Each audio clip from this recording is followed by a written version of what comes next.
If you don't obey my order, you will be targeted. Out. This is Coalition Warship. As IRGC radios scream, we will target you at a U.S. destroyer. Is the Strait of Hormuz now one step away from a shooting war on the waves?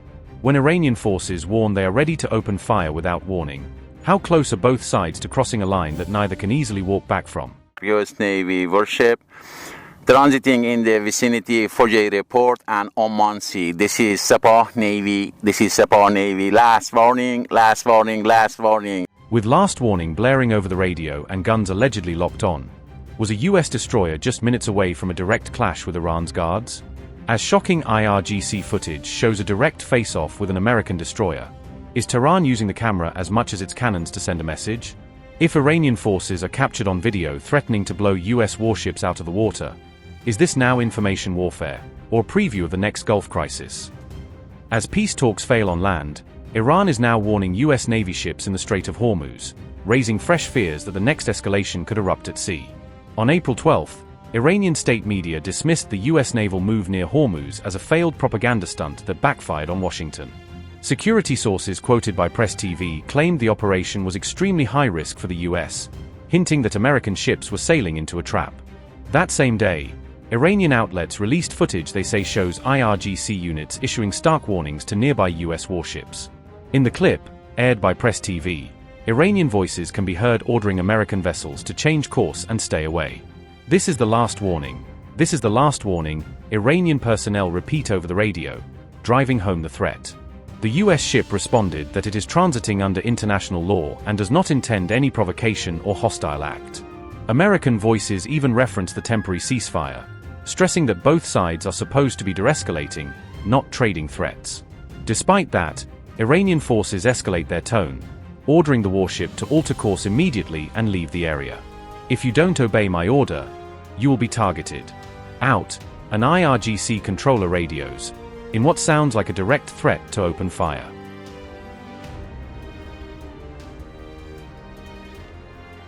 According to Iranian reports, the destroyers USS Michael Murphy and USS Frank E. Peterson Jr., both Arleigh Burke class, attempted to enter the Strait of Hormuz on April 11th. Press TV claims that Iranian cruise missile batteries locked onto the ships while attack drones circled overhead. The report dramatically alleges the destroyers were only a few minutes away from complete destruction if they had pushed further. Iranian forces supposedly issued a 30-minute ultimatum at the mouth of the Gulf: turn back, or be hit. Press TV insists the U.S. ships immediately retreated once their crews realized cruise missile radars had locked on. Support helicopters reportedly flew overhead as IRGC units ordered all other vessels to stay at least 10 miles clear of the showdown zone. The Iranian account says later radio traffic shows U.S. crews fully complying with IRGC demands and pulling away. Tehran's narrative frames the U.S. transit as an attempted pressure tactic on negotiators in Islamabad that ultimately failed.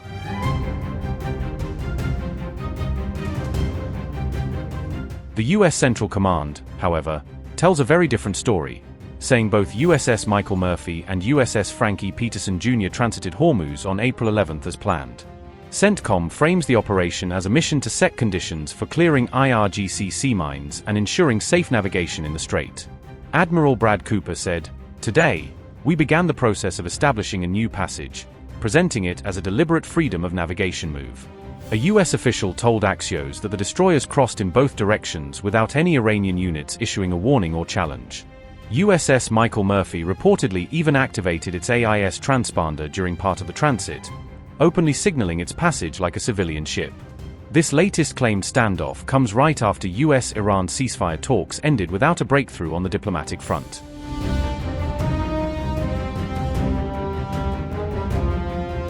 After 21 hours of intense discussions in Islamabad, U.S. and Iranian negotiators failed to reach a peace deal, leaving a fragile ceasefire overshadowed by tension at sea.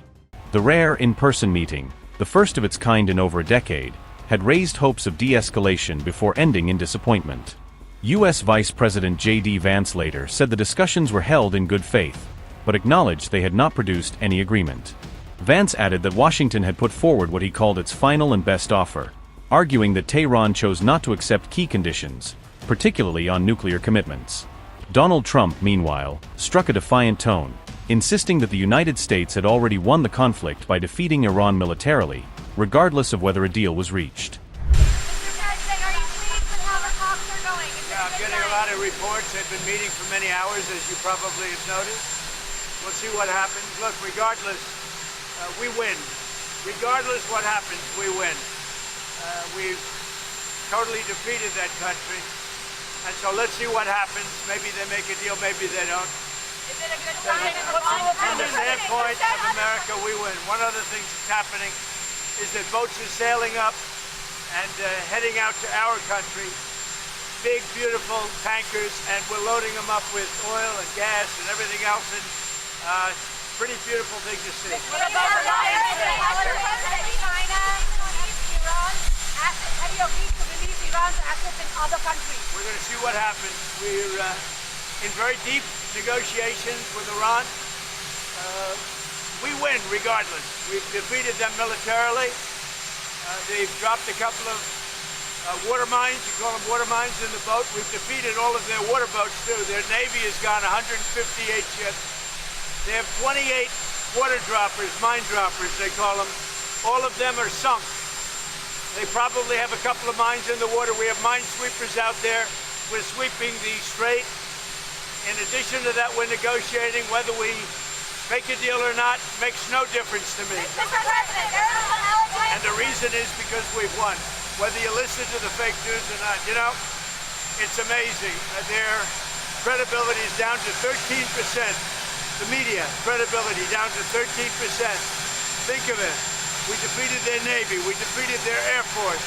We defeated their anti-aircraft. We defeated their radar.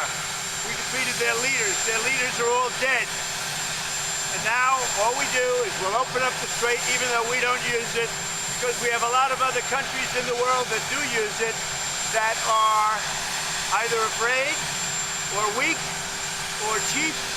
I don't know what it is, but we were not helped by NATO, that I can tell you.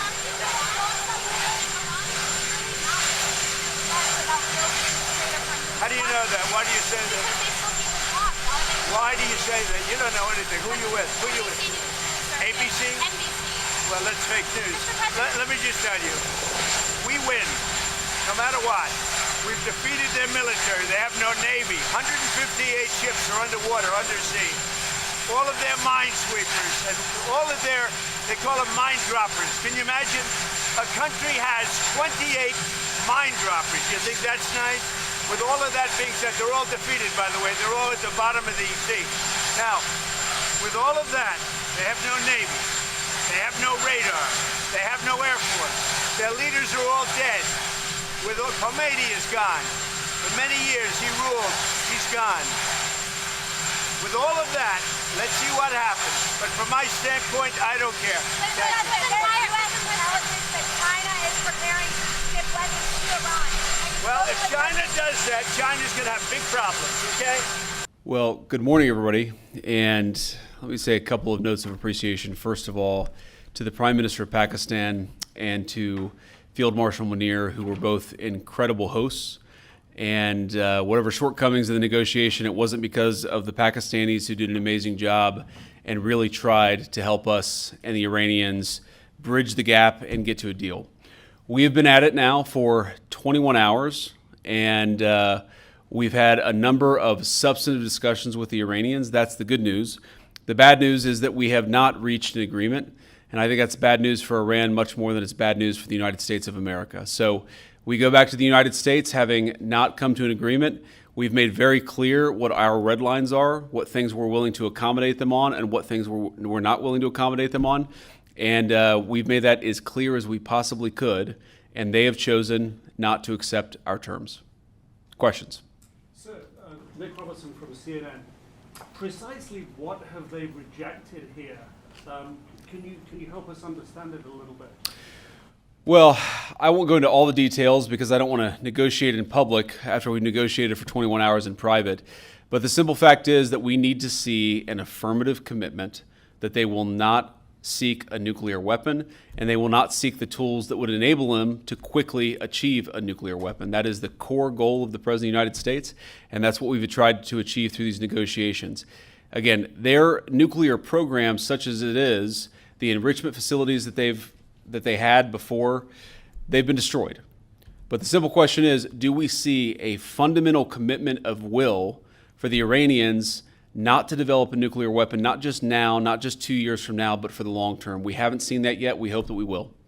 Jen. Was there a framework on anything? And also, did the Iranian frozen assets come up? And did you reach any conclusions on those frozen assets? We talked about all those issues, Jen, and we talked about a number of issues beyond that. And so certainly those things came up. But again, we just could not get to a situation where the Iranians were willing to accept our terms. I think that we were quite flexible. We were quite accommodating. The president told us, you need to come here in good faith and make your best effort to get a deal. We did that. And unfortunately, we weren't able to make any headway. Preston. Mr. Vice President, how often did you communicate with President Trump throughout the negotiations? There were reports that there were multiple rounds, where there were breaks in between negotiations. How often did you communicate with the president throughout those rounds, and what was he saying as you were going through these negotiations that you said fell short? Yeah, obviously we were talking to the president consistently. I don't know how many times we talked to him, a half dozen times, a dozen times over the past 21 hours. We obviously also talked to Admiral Cooper, to Pete, to Marco, to the entire national security team. We talked to Scott Bessent a number of times. So look, we were constantly in communication with the team because we were negotiating in good faith.